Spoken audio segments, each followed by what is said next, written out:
Welcome, a special welcome to anyone who is here for the first time today. It's my pleasure to introduce our guest speaker, Venerable Ding. We're so glad you're here. Venerable Ding has been practicing, well, she's in the midst of practicing with us here for a month. She's completed her studies here in the US and will be going back to China in about a week. So she's been here and she's been taking part in the life of the community, coming to sittings, coming to talks, sweeping the sidewalks, watering the plants outdoors, and just being around. And it's just been a delight to have her here. She's also assisting with the poetry class I'm teaching. I asked her if she could say a few words to the class about Chinese poetry, and she said, well, no, but what I can do is I can get 5 Chinese experts on poetry, and they'll visit the class by Zoom. So that was pretty cool. So we had 2 of those on Wednesday. We'll have 3 more this Wednesday. So Ding, her name means virtuous and earnest, was born in the Inner Mongolia region of China, where most Buddhists practice Tibetan Buddhism, but I think she's a bit of a rebel and she went the Chan route. She has a BA in Chinese literature from Beijing International Studies University, an MA in environmental policy from Middlebury, and an MA in divinity from the University of Chicago. That's the one she just completed. She was fully ordained as a nun in the Chan tradition in 2017. So what we call Zen in Japan is called Chan in China, so we share the same tradition. Her research interest is the Tendai Roadmap to Enlightenment and Buddhist Ethics. Prior to her monastic path, she was an environmental policy analyst in China and worked on projects covering waste management, green buildings, urban planning, and climate change. Her plan is to become a stand-up comedian nun telling Buddhist stories in a fun way by 2030. So there you have it. Welcome, Ding. Thank you. Thank you, Ted. That's so lovely. I can't believe I'm here spending this wonderful time with everyone. It's just a miracle. Hi, everyone. And I see our big cheese, Tim, and I see Kritika, who's in India. It's pretty late in India, right? I appreciate you are still being with us, Kritika. And I see Margaret. I was going to tell you, tell Melinda I'm mad she's not here. And then I see her in the audience. Yeah, perfect. There are many faces that I genuinely want to get to know more, but I don't have enough time here. I hope this is not the end of our karma connection. So you have to bear with a talkative nun for the coming 40 minutes. And before I give any Dhamma talk, I always have a disclaimer, which goes like this. Do not believe in any word that I see. Do not believe in anything that I'm going to say. Have the doubt, test it yourself. If you find it benefiting, use it. If it's not benefiting, throw it away and start oh, I just wasted 40 minutes in this zendo with a silly nun who's talking nonsense, but the birds were nice in the backyard, so it was not totally a waste of time. I brought my robe, and Tim, I think you would recognize this as same as Tulang's robe. But I'm not wearing it because it's not a Dharma talk. It's just going to be my interpretation of what I've learned in Dharma. It's a very limited personal version of what I see as enlightenment. I am totally not enlightened. So I'm only speaking from a 6-year-old Buddhist nun perspective, which is not trustworthy at all. And it's just a reference that you can test yourself. And the second is, I always have a pool in this room. Who is enlightened? Please raise your hand. Seriously? You're all so humble. I always tell my friends, like, I have 1,000 awesome qualities, and modesty being the top one of them. But I think you all agree with that. And a second poll, like, who is convinced of the idea of enlightenment and see it as a worthwhile goal of life? Raise your hand. Oh, wow, we get a lot more hands. Steve is not convinced. I need to convince him.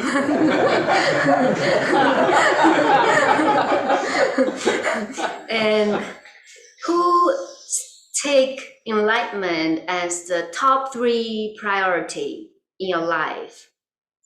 Please raise your hand. Wow, wow, I'm impressed. Okay, not so much here. You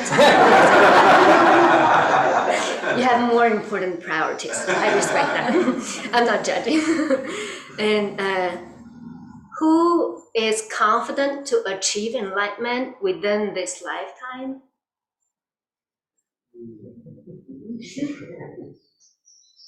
Really?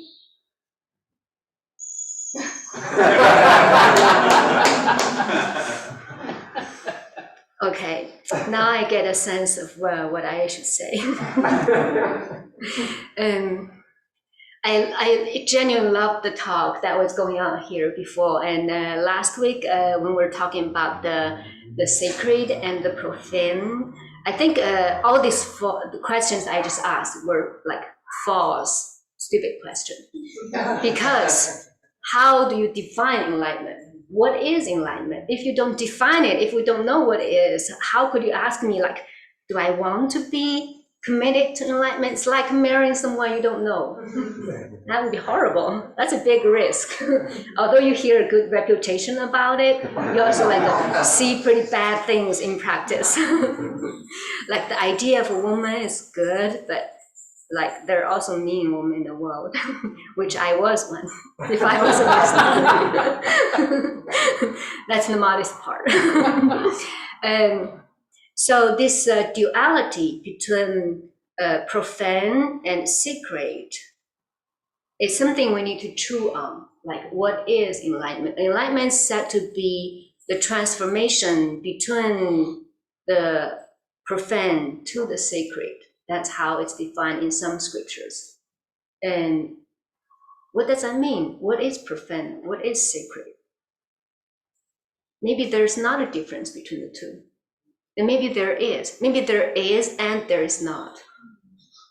So I think it's good to have this non-duality mindset to think about what is sacred and what is profane.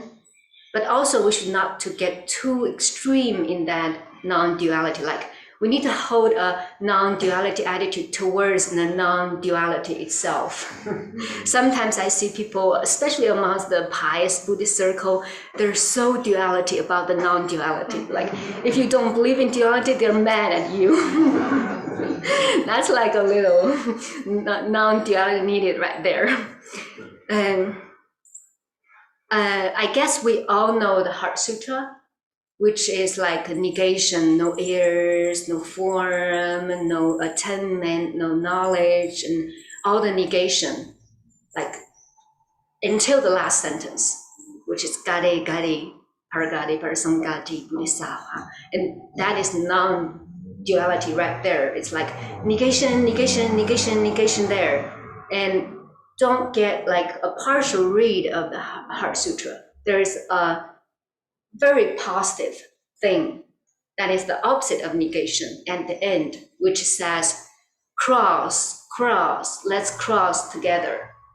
That's what the mantra means. It's just so simple. It's not like it is a miraculous and insurpassable mantra, but if you go to Indian, they say gade, gade, and that's when the farmers are driving their buffaloes, like, go, go, go. That's gade, gade, gade. That's what it means in Indian. And the mantra simply means like, let's cross together, cross, cross, let's cross together.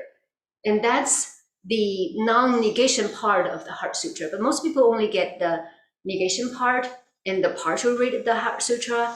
Like, if you see no ears, no tongue, no nose, and you burn a torch right here, I would hurt. there's no ears, there's no eyes, but why I'm hurting? Right, so this duality and non-duality, we'll leave it here, and I would simply offer another framework that all language are intrinsically limited, so don't caught up in any of this framework. Another framework is not like my framework, it's the Tiantai framework. We have the ultimate truth and the conventional truth. The ultimate truth is beyond contemplation, it's beyond this mind, human mind, and it's beyond logic.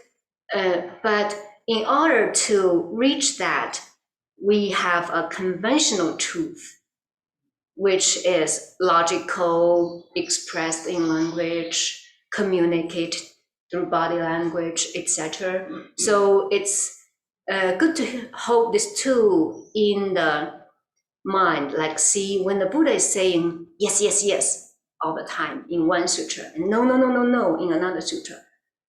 Is he trying to fool us? Like he's playing with us? What do you mean? Yes or no?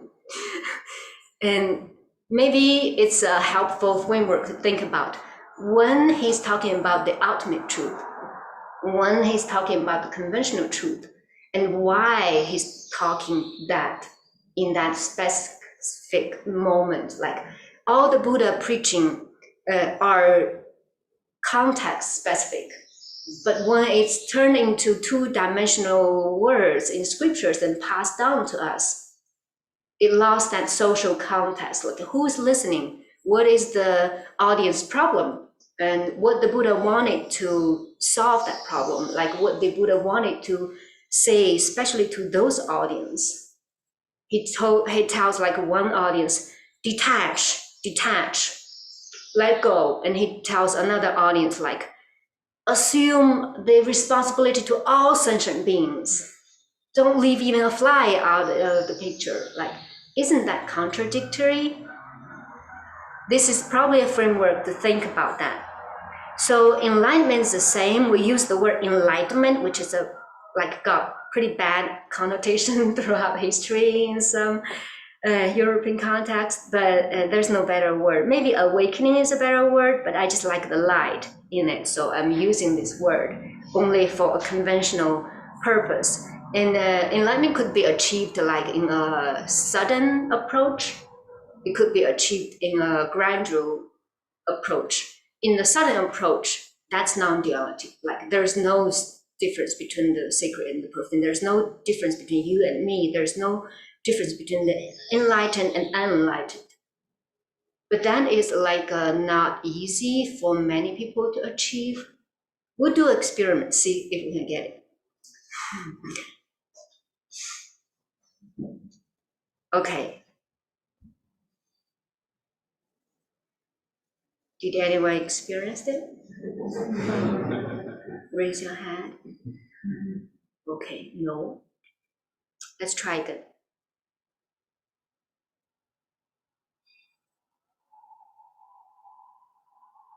Anybody don't enlighten? Still no? Okay. Let's try this. My two hands. Oh, you don't need to. And the purpose is like stare at my hands and let go of all the concepts like human hand, white hand, Asian hand, women hand, man hand. Let go of all the categories, all the concepts. Just see this. Animal claw. Don't think about any concepts. Just stare at it.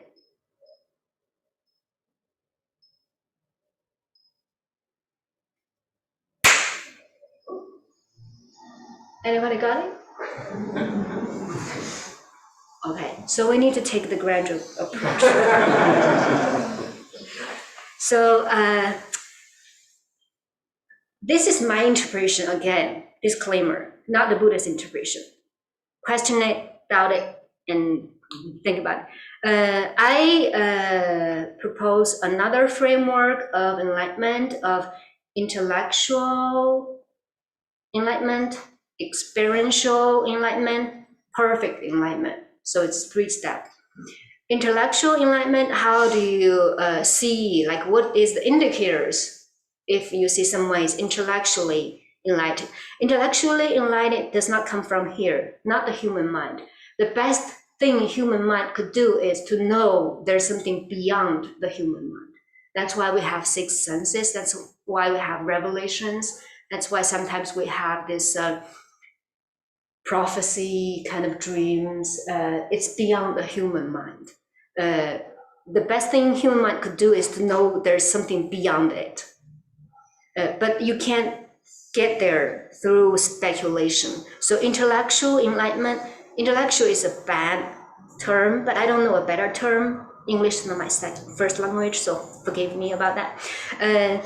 You can see a few indicators. First, this person have a complete understanding of the whole world, whatever is going on. There's no confusion.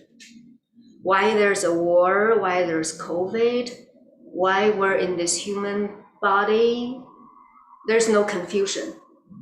This person understands everything. And second, there's full content. There's no complaint. Why this room is so crowded, why the weather is humid. I hate that humidity. Why it's raining. That's a sign of like a not enlightened yet. So another indicator is complete faith in karma. Like everything happening, this mindset enlightened would seek the karmic connection for why this is happening and how to make it happen in a better way that cause less suffering. And here there's like someone who is completely convinced in karma is not a passive person at all. Like, oh, whatever is happening, it's just the karma. There's nothing I could do. I just lay back and die. That's not like convention of karma. There's this agency and control. The two terms are very close, sometimes confusing, but agency is I work on the cause. I'm very spontaneously, strategically creating good karma and trusting good results will happen. But control is based on fear instead based on clarity and faith. It's based on fear, like clinging. I want this result. I want my marriage to be working out, not falling apart. That's control. That's not agency. Agency is like you're doing the things for your marriage to work out. And you just leave it, like leave it to karma, see if it's working out or not. If you're doing sufficient enough good karma, I believe it's going to work out. This is the faith that I'm convinced with. And a fourth indicator is for people who are intellectually enlightened, they're very diligent in their practice.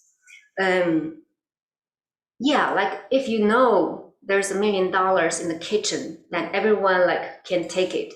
If you go there, you take it. You'll be rushing there. You will not be like sitting here listening to nonsense. Just go get it, right? So that's like if the enlightenment promise all this full acceptance of the world, all contentment and all clarity, no confusion, that sounds pretty attractive to me. I would just go for it. That's like going to be my top priority. I'm not going to just wait around. So that diligence comes from here.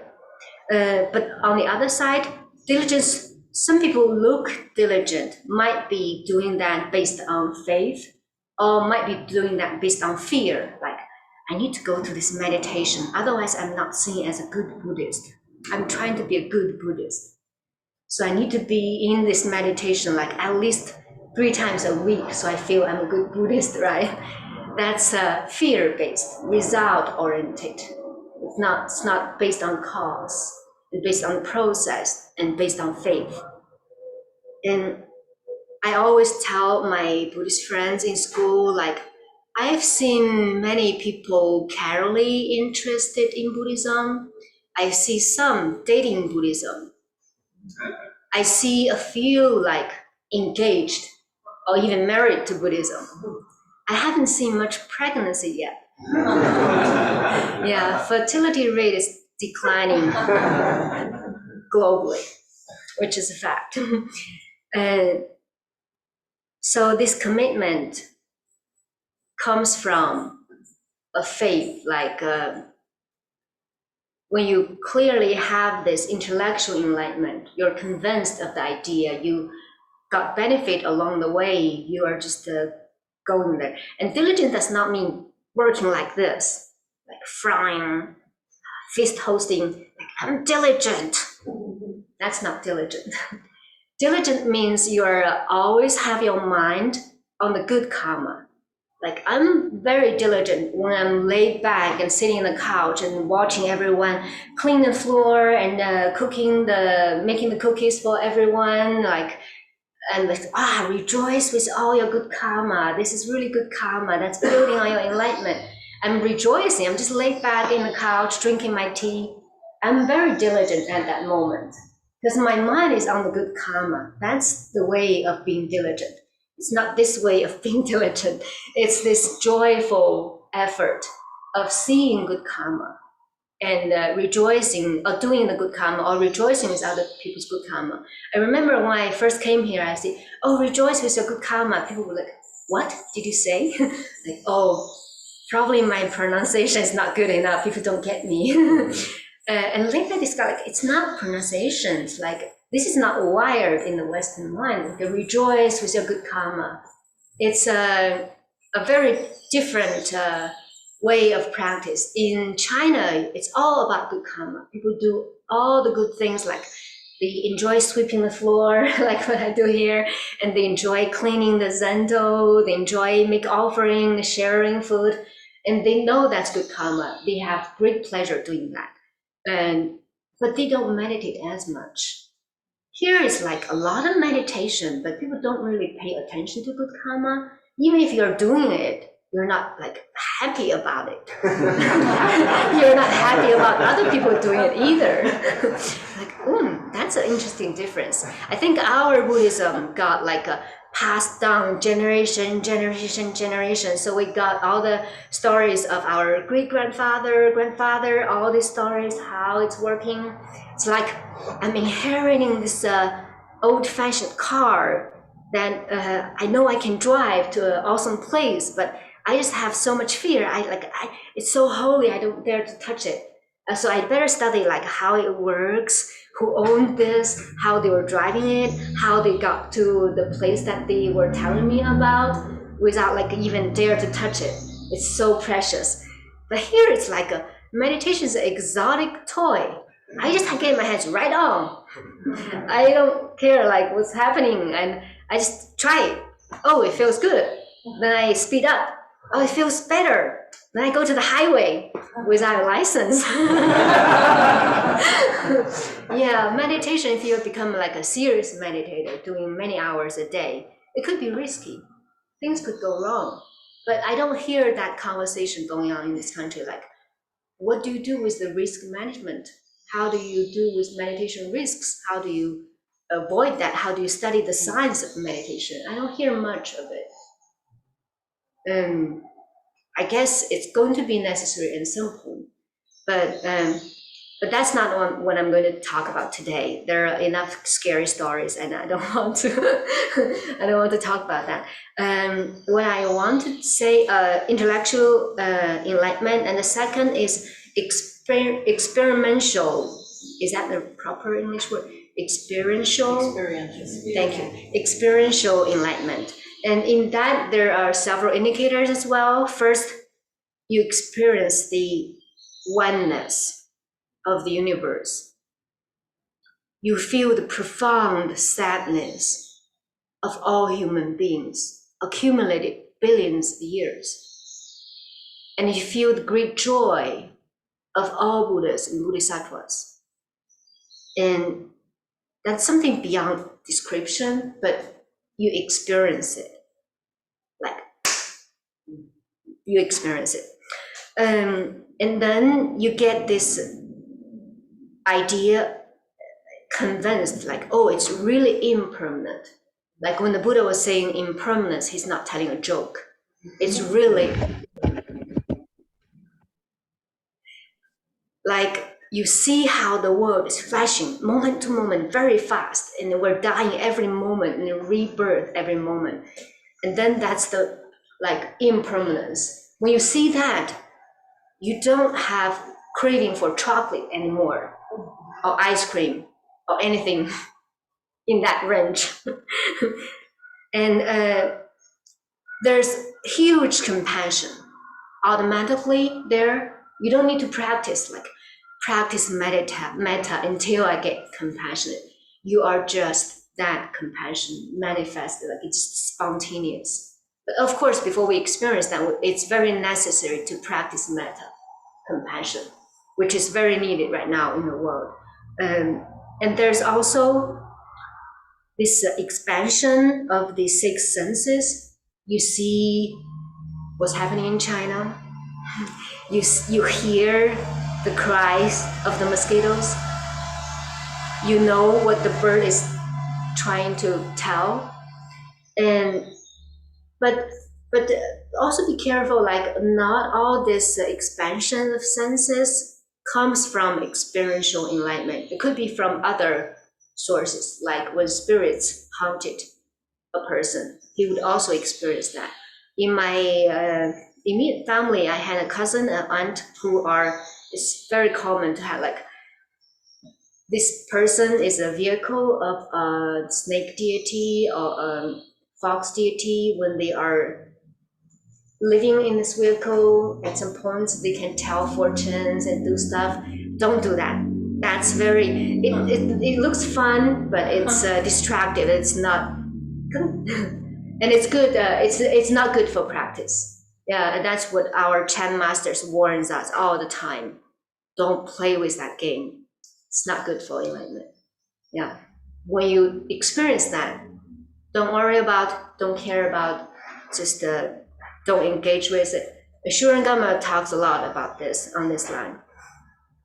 So the perfect enlightenment, the stage 3 is the Buddha's phase. Like we have people who are enlightened as arhats, or Pratika Buddhas, or even in other faiths, people can get enlightened. But in Buddhahood, there's something still like a very subtle difference, but that makes a big difference. That's what we call the perfect enlightenment. I don't know anything about it. I just heard the idea. I never tested myself. I'm not in that phase. So I give it the benefit of doubt, and I leave it as an open thing for future to explore and to test. Anyway, these 3 stages are laid out in this. And now I'll show you a map to enlightenment. I did not invent this myself.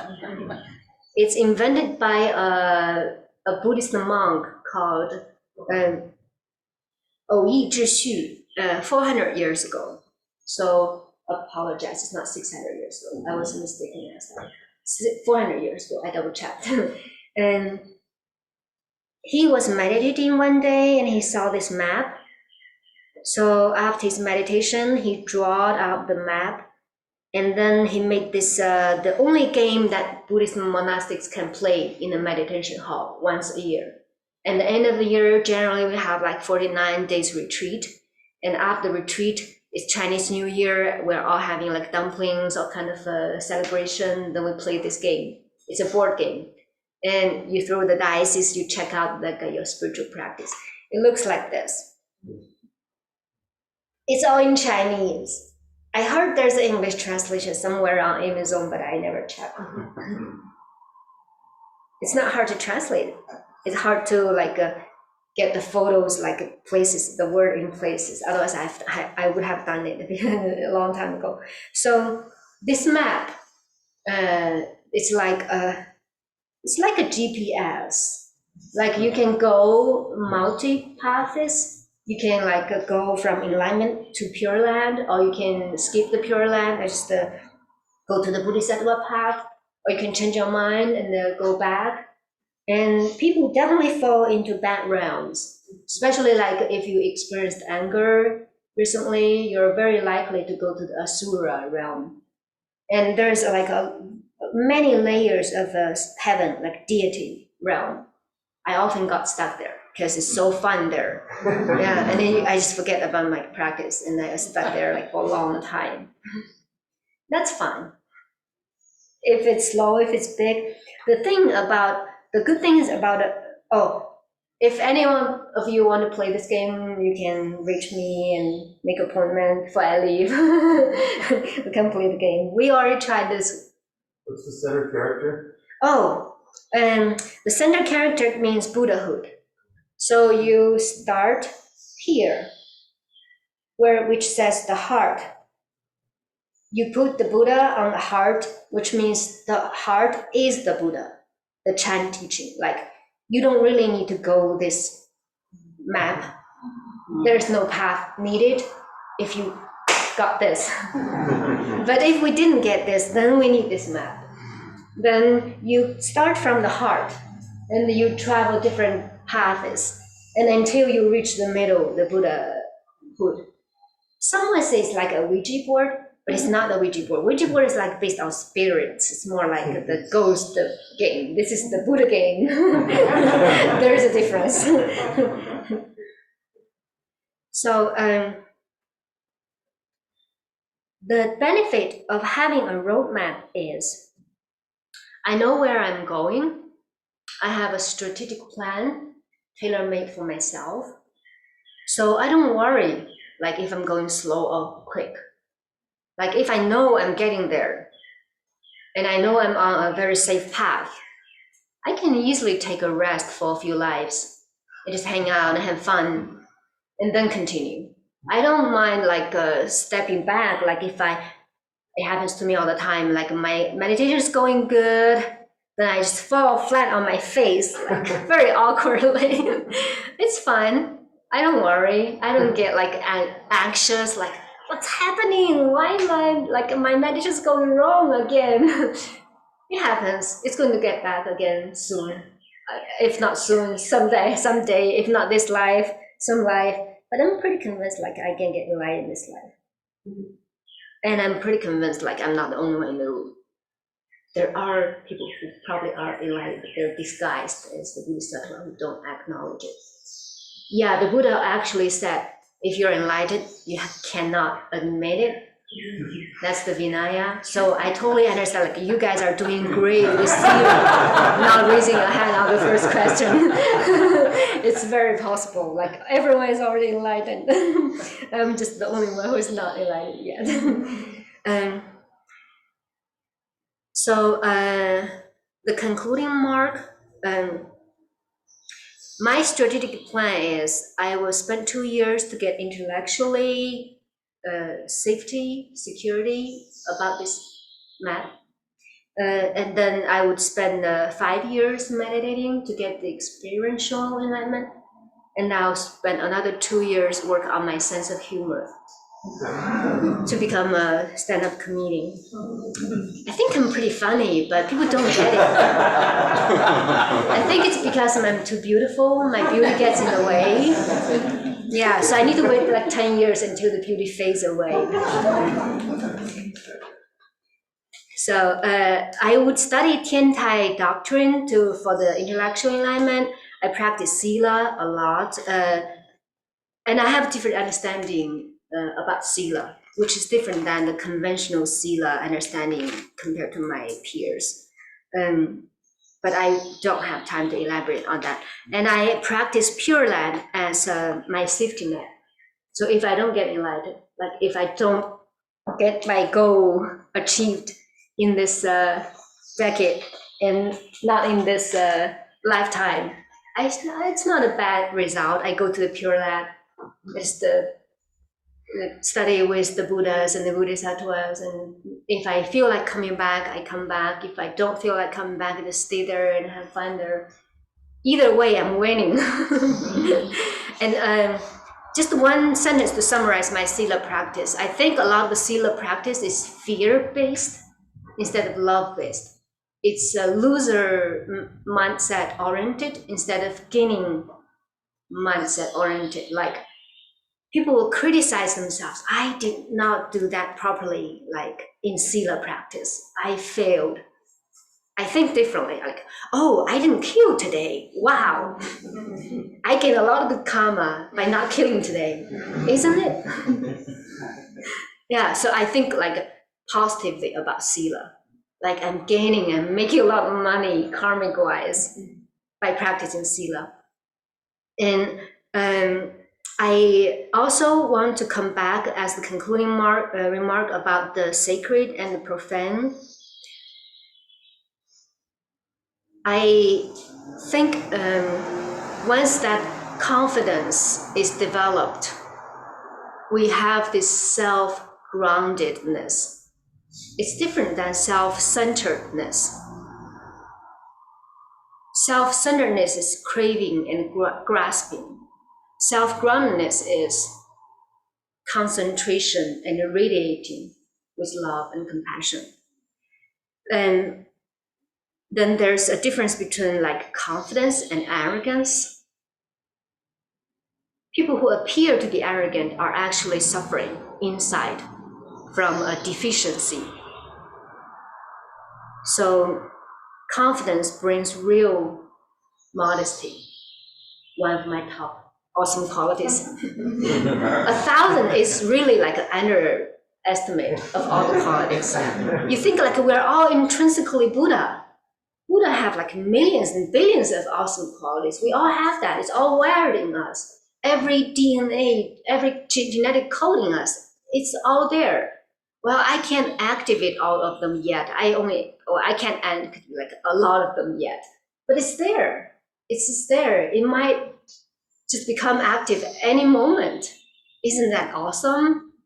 Like having all of that awesome qualities, although I don't really demonstrate that yet.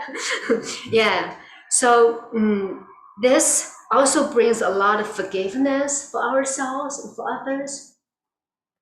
We wouldn't be too hard on criticizing ourselves. I messed up again, I'm losing. That mentality will go away. I'm always winning.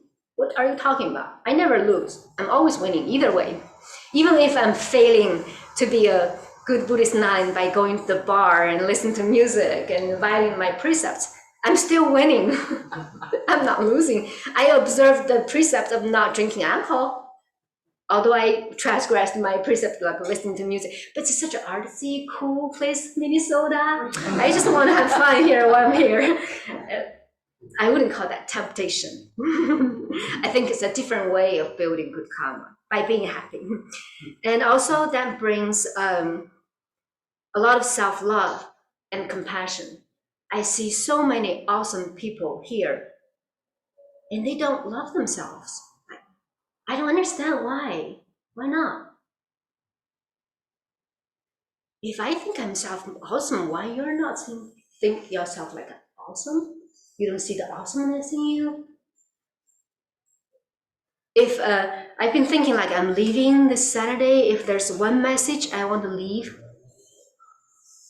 then you would remember for the rest of your life, this Buddhist nun who was talking, and maybe even in your next life, that's the message I want to leave. Like you all have millions of awesome qualities, and modesty is the number one of them.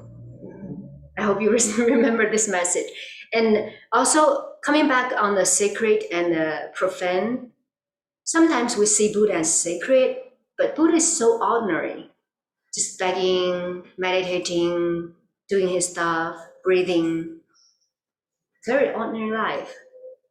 But we fail to see the sacredness in life, in our everyday life. Like when Jeremy was like a toddler, I imagine his grandmother would say, like when he first took his step, like the grandmother would say, oh, that's so cute, he's walking. This little cute fleshy belly, that cute little fleshy legs. And he's still walking today, and we don't see like, oh, Jeremy's so cute, he's walking, what a miracle. What a miracle. That cute little fleshy belly, that cute little fleshy legs. We don't see that. Like when Jeremy walking, same Jeremy, same walking, stopped being a miracle. When did that happen? It never stopped. We just don't see it anymore. We have different expectations. Like he should walk awesomely. Instead, like we build all those categories. So we stopped seeing that. When I see like Tanya sharing the herbs she's growing and the sun is so strong that hit her face and she's been standing there and her cheeks are sweating, that's sacred. That's sacred. And when I see Bernie was testing the audio here, like he's welcome to the Minneapolis Zen Center, Zen, Zen, Zen. I just like that's sacred. That's sacred. When I see Matt was like cleaning the mat, the cushion on a Sunday afternoon when no one's here, spending 2 hours cleaning every dust on the mat, that's sacred. And then when I see John watering flowers and telling me about the rams and the robins and the trees, how he bowed to the trees who does not talk about politics and just be happy and be nourishing, be shading people, that's sacred.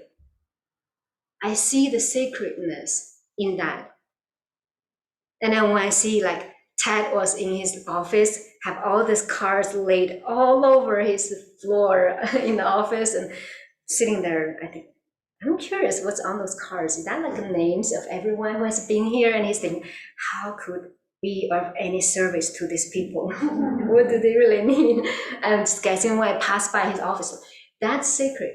And when Ben is like sharing his white tea, which you would always have a chance to taste in the tea time following, and making jokes like saying, Heaven has really awesome verbal karma. He never speak flowery speech or useless speech.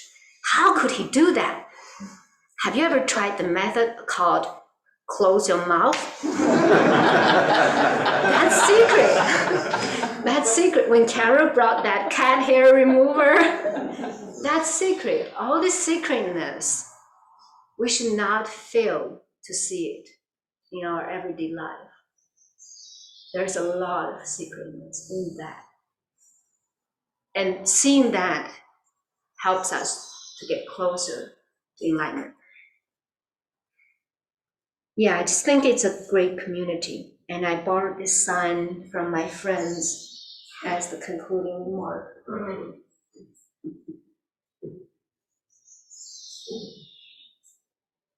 Thank you, people on the Zoom. Together is a wonderful place to be. Yeah, I borrowed this from my friend to share.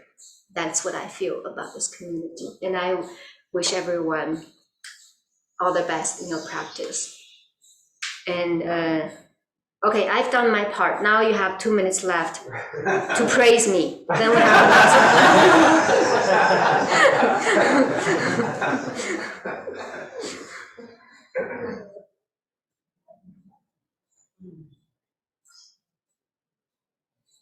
Is that like we're concluding 55 or 45? If you want to hear from people, we have about 10 minutes. Okay, we have 10 minutes.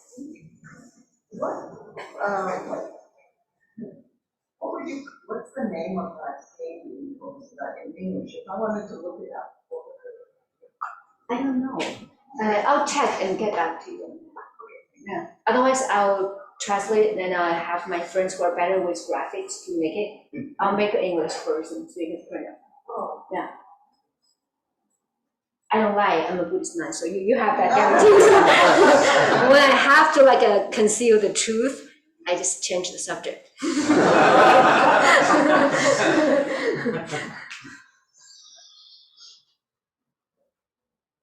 At the beginning, when you asked your questions, one of the questions was really two questions. You asked, do you believe in enlightenment and is it a good place to go? Mm-hmm. Well, I don't believe in enlightenment, but I do believe it is a good place to go. It's Okay. a good goal to have. Thank you. Even if they don't even believe it. Thank you for the affirmation. I don't need it, but I appreciate it. Yeah, that means this lifestyle makes sense.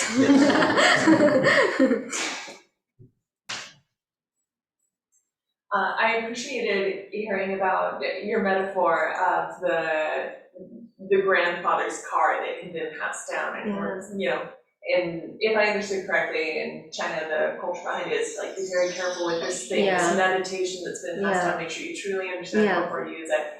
But I feel like your comments that were along with that about how in the West we're very careful about this concept called happiness. And we're gonna like study it from the outside and like walk all around it, make sure we really understand it before we get in and we try driving it.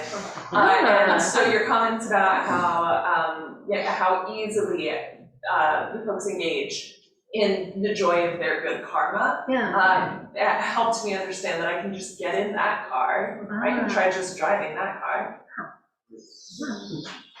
There's no risk about happiness. That's a better car. Good safety. That's what you think. We know better in the West. Okay. Who knows what would fall apart if we dared to be happy all the time. Wow. Okay, I'm learning something new.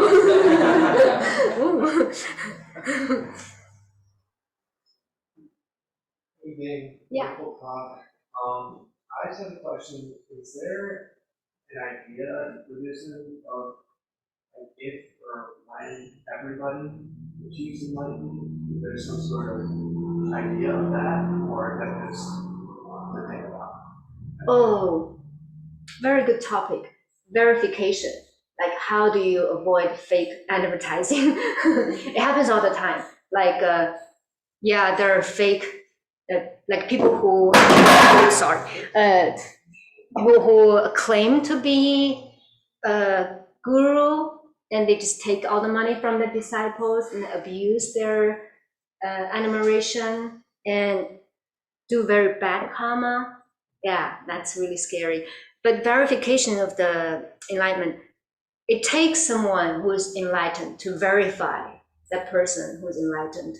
And it could be done across space. And there's a Buddhist story about Xianken, Chan master named Xianken.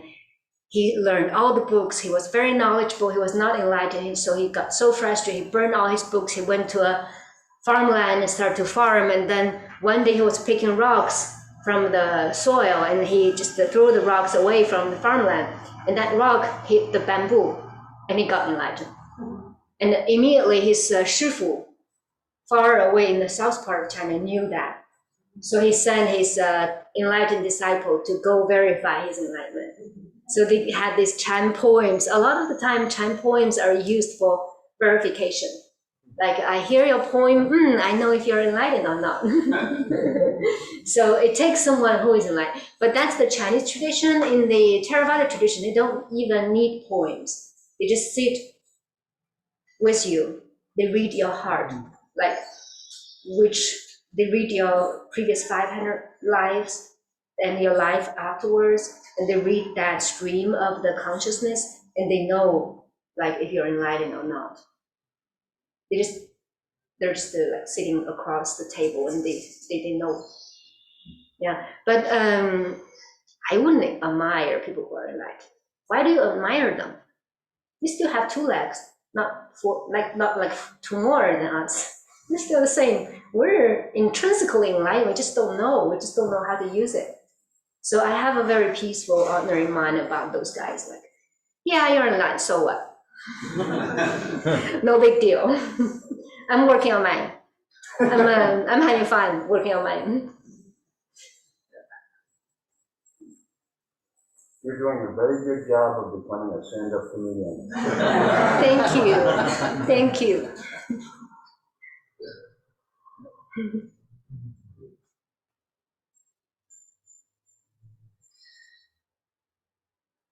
Yeah, Ding, I'll say one thing. When you were talking about the sacred, it reminded me of my grandma, who is no longer alive, but I still feel very close to. I was visiting her in a nursing home, and I was like looking at the walls, and it's like a mass-produced artwork that just looks like a little bit ridiculous. And she's in this bed, and I sit next to her, and she starts gesturing to all the artwork on the walls, like how wonderful each and every one of them was. And it's just very, Yeah, that's a beautiful story. Thank you for sharing that. She's probably enlightened. Yeah, in an enlightened mind, like the whole universe flowing, a flow of information, of energy, of like human mind crops part of it and fixate on it.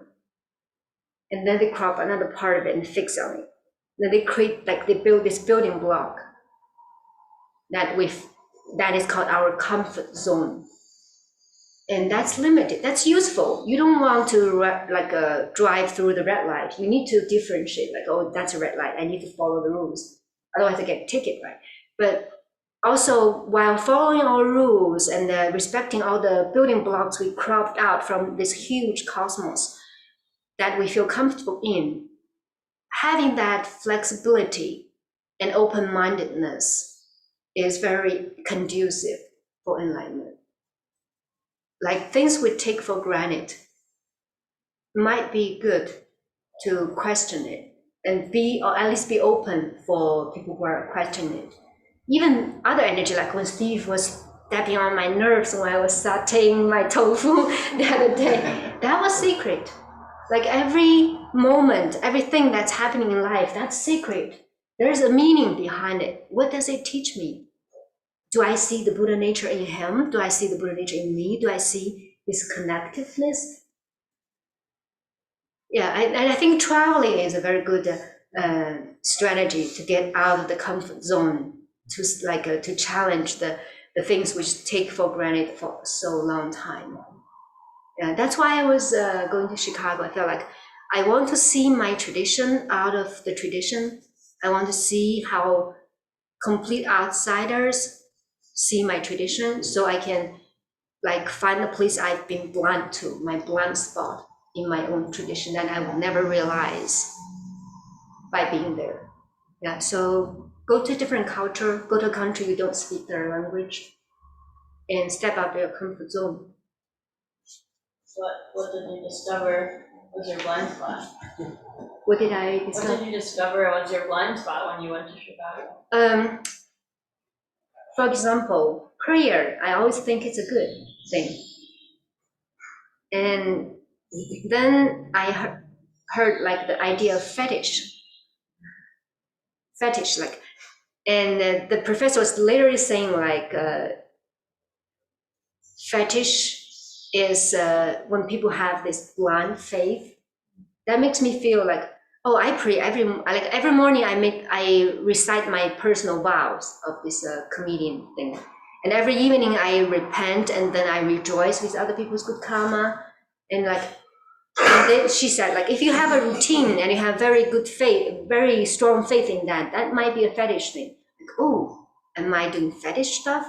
I start to question this ritual I do every day. Like, then after questioning it, I get like more confidence in it. Oh, it's meaningful. It's helping me. Like, there's more inner reflection. Many examples like this. Yeah, and I also in the interface dialogues, that was super helpful. Shani. What happens after a person becomes enlightened? And what happens after you reach your goal? Does that mean that you become a teacher, or you go to a specific, or like how does your life change after you become enlightened? I'm not there yet, so I don't know. I would imagine that person will be happy, very happy, and very content, and not complaining about anything.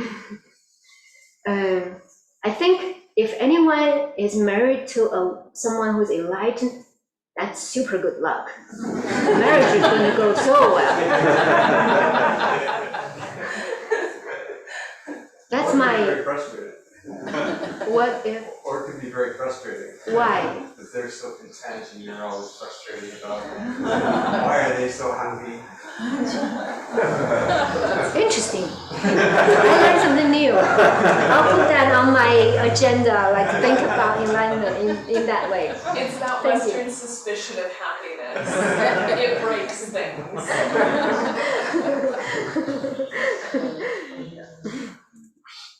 Yeah, we have 5 minutes left for announcement.